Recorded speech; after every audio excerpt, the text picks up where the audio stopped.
అంటే అంటే నేను రొమాన్స్ సినిమాలో యాక్షన్ సినిమా చూసి నా బుర్ర పాడైపోయినా, కానీ హనుమాన్ చూసిన తర్వాత నేను మంచిగా అవ్వాలా అనే ఫీల్ వచ్చిందన్న. అంత మంచిగా ఉంది సినిమా మాత్రం, చాలా బాగుంది.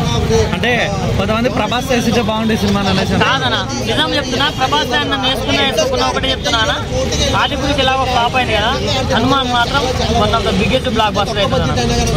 చాలా బాగుందన్న, గ్రాఫిక్స్ కానీ అవన్నీ చాలా బాగా చూపించాడు. తేజ సజ్జ గారు పాన్ ఇండియా స్టార్ అయిపోయారు. ఓకే, ప్రొడ్యూసర్ డైరెక్షన్ కొత్త డైరెక్టర్ కదా, ఎలా అనిపించింది?